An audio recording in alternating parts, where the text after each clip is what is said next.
Bienvenue à tous sur ce tout premier podcast d'Innovate PM. Nous sommes ravis de partager ce moment avec vous aujourd'hui autour d'un sujet d'actualité dans le monde du commerce et notamment dans la gestion de projet, l'importance de se former. Nous allons vous présenter le parcours de Théo, chef de projet qui a décidé de se former et qui va nous apporter son témoignage aujourd'hui autour de ce sujet. Bonjour Théo, nous sommes ravis de vous accueillir aujourd'hui pour entendre votre témoignage autour du sujet de la formation.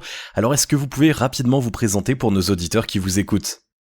Bonjour et bonjour aux auditeurs, merci pour votre invitation. Je m'appelle Théo, j'ai 35 ans et je suis chef de projet web depuis maintenant presque 5 ans. J'ai décidé de démarrer une formation pour avancer et progresser dans ma carrière. Je suis ravi d'être avec vous aujourd'hui pour témoigner de mon parcours et de mon expérience professionnelle. J'espère que ça pourra apporter des éclairages ou aider ceux qui nous écoutent. Eh bien, nous l'espérons aussi. Mais avant de nous parler des choix qui ont motivé votre intérêt pour la formation, est-ce que vous pouvez nous raconter votre parcours professionnel à travers vos études et votre progression jusqu'au métier de chef de projet, votre emploi actuel ? J'ai fait un parcours assez classique. À la sortie du bac, j'ai fait une licence de droit. Ça m'a pas plu du tout. Le par cœur, c'est pas vraiment fait pour moi. Et du coup, je me suis orienté vers un BTS de commerce international. Puis là, j'ai réellement accroché. Et j'ai continué dans cette voie jusqu'à obtenir un niveau bac+5 dans ce même domaine. Ensuite, j'ai enchaîné pas mal de petits boulots, comme vendeur en boutique, avant de trouver un vrai emploi, entre guillemets, un emploi qui me plaisait, et de signer mon premier CDI. Maintenant, je suis chef de projet web pour une entreprise qui vend des vêtements sur Internet. Donc, je m'occupe de toute la gestion du site web, du travail avec les partenaires, des appels d'offres, etc. Oui, donc un parcours assez classique finalement. Et du coup, quand vous signez ce premier CDI, vous êtes plutôt dans quelle dynamique ? Vous vous sentez à l'aise, confiant pour vous lancer dans ce nouveau métier ? Ce qu'il faut savoir, c'est qu'avant de signer en CDI, j'ai eu, comme beaucoup de salariés, une période d'essai. Donc évidemment, là c'est le stress, l'angoisse qui prédomine au début. Et personnellement, même si pendant mes études, j'ai pas eu énormément de difficultés, j'avais quand même assez peur de l'échec. Surtout que j'avais 30 ans et il était vraiment temps pour moi de me poser, d'avoir une vraie situation, etc.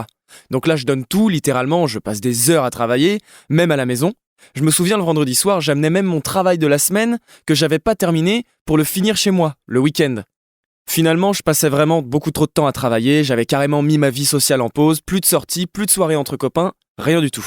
Ouais, c'est effectivement un moment intense, la période d'essai d'un CDI. D'ailleurs, votre témoignage doit parler à de nombreux auditeurs. Et donc, vous avez validé cette période d'essai ?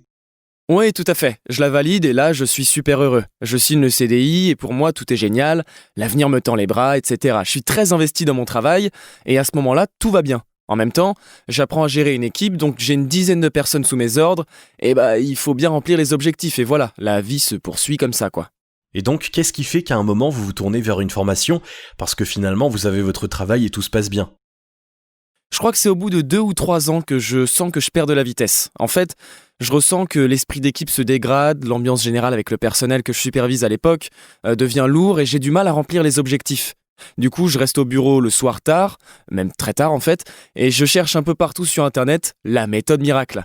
Ouais, des idées tout simplement. Pour faire remonter les résultats et atteindre les objectifs, et pour faire un bon travail finalement. Mais là, ça recommence à être l'angoisse, comme pour ma période d'essai. Même si mon patron reste à l'écoute et me met pas trop la pression, je sens qu'il y a un problème et que j'arrive pas à le régler. Et vous savez, plus vous êtes en difficulté, moins vous avez envie d'en parler. Donc je commence à m'isoler, je vois de moins en moins de monde, et je deviens aussi plus irritable. Auprès de mes collègues, je commence à devenir très autoritaire. Pour le coup, c'est moi qui leur mets la pression. Pour que ça avance plus vite comme si c'était la solution miracle, alors que vraiment pas du tout. À ce moment-là, je me dis encore que c'est à moi seul de trouver la solution, et donc je suis très fermé aux idées des autres. J'en tiens absolument pas compte. Et là vraiment, c'est une mauvaise période pour tout le monde. Pour mes collègues, pour moi, vraiment tout le monde souffre de cette situation.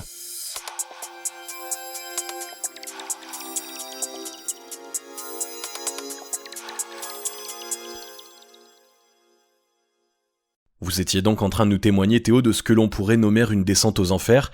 Tout commençait bien, vous aviez signé votre CDI, et en somme, petit à petit, la situation se dégrade parce que vous n'arrivez plus à remplir les objectifs, et là, vous vous en inquiétez, et tout le monde, notamment vos collaborateurs, en pâtissent autour de vous. Ouais, c'est ça, exactement. C'est vraiment une période compliquée qui, finalement, avec du recul, va pas durer si longtemps que ça. Mais quand on est plongé dans la situation en question, et qu'on la vit au quotidien, c'est un peu pénible. Et comment êtes-vous sorti, en fin de compte, de cette période sombre ? En parcourant Internet, je tombe sur une citation, un proverbe, je sais même plus qui en est l'auteur, excusez-moi, qui dit que l'on apprend à parler en écoutant. Et là, en fait, ça fait sens pour moi. Je suis en difficulté et finalement, je comprends qu'il est nécessaire d'apprendre encore et encore. En réalité, quel que soit notre métier, on est toujours l'enfant qui apprend à parler en écoutant. C'est à ce moment-là que je décide de me tourner vers la formation de chef de projet pour me sortir enfin de cette situation. Donc de ce que vous nous dites, vous comprenez que vous ne vous en sortirez pas tout seul, du moins que vous avez besoin d'aide pour déchiffrer ce qui ne fonctionne pas, c'est ça ? Ouais, en réalité, je me rends compte que plus je m'isole dans mon travail, et plus les résultats sont en baisse, et que finalement, même si je suis inséré dans la vie active et que j'ai un emploi, je peux quand même me forcer pour progresser, pour actualiser ce que je sais déjà et développer de nouvelles compétences. Voilà, je comprends que j'ai besoin d'aide, effectivement. J'ai besoin de comprendre ce qui ne fonctionne pas dans ma méthode et comment faire pour mener le projet à terme et le rendre beaucoup plus, fructueux pour l'entreprise, en quelque sorte. Est-ce que vous pouvez présenter en quelques points pour que nos auditeurs puissent avoir une idée concrète des avantages de se tourner vers une formation ? Parce que nous savons qu'une formation peut être un certain budget, alors comment passer le cap ? Dans un premier temps, pour tous ceux qui se questionnent encore sur le projet d'investissement dans une formation, faut retenir une chose qui me semble essentielle, c'est un investissement sur du long terme. En gros, c'est un budget, c'est vrai, mais le temps que vous allez gagner et la réussite que vous allez obtenir au travail rentabilisent largement le prix de la formation. Comme tout le monde, je me suis aussi penché sur la question du prix, et maintenant je peux témoigner en connaissance de cause. Et je peux vous dire que c'est toujours utile de se former. Ça fait sens finalement, par exemple, les chercheurs scientifiques ou bien dans le secteur technologique, ils sont sans cesse en train de réactualiser leurs connaissances. Ils finissent jamais d'apprendre. Et c'est grâce à cette curiosité qu'ils font encore et encore de nouvelles découvertes aujourd'hui. Alors pourquoi lorsqu'on devient salarié, on pense que ça y est, c'est bon ? On sait tout surtout à propos de notre sujet. Pourquoi on a pris l'habitude de cesser d'apprendre ? C'est une grosse erreur de croire que notre diplôme en poche, on n'a plus besoin d'apprendre. C'est comme un sportif de haut niveau qui continue de s'entraîner. Le jour où il s'arrête de s'entraîner, c'est fini pour lui. Pour les salariés ou les entrepreneurs, c'est la même chose. L'entraînement, c'est la formation qui permet d'optimiser notre travail. Nous devons apprendre, consolider et actualiser nos connaissances pour aller vers la réussite durable d'un projet. Donc vous nous dites que nous ne finissons jamais d'apprendre. C'est tout à fait ça, et je le répète, c'est vraiment une erreur de croire qu'on n'a plus rien à apprendre et qu'on maîtrise son sujet sur le bout des doigts. Personnellement, ça m'a fait perdre beaucoup de temps de m'obstiner comme ça dans le mauvais chemin et surtout de croire que j'étais le seul à avoir la solution. Est-ce que vous pouvez maintenant nous présenter les avantages que vous avez retirés en vous tournant vers la formation ? Pour cette réponse, il y a plusieurs points essentiels à exposer. Tout d'abord, se former permet d'approfondir ses connaissances. Par exemple, lorsqu'on est à l'école supérieure, on n'est pas réellement au fait, ou du moins pas beaucoup de tout ce qu'implique le travail sur le terrain. On engorge beaucoup de théories scientifiques, mais peu de pratiques. Or là, on peut associer le travail sur le terrain et la théorie, et forcément, ça offre la possibilité d'aller encore plus en profondeur dans la méthodologie. Ça permet de faire le lien entre ce qu'on observe concrètement au travail et ce qu'on apprend, mais pas que. On réactualise nos connaissances. Le monde du commerce, du management, évolue à une vitesse folle, et si on ne sait pas s'adapter, on coule.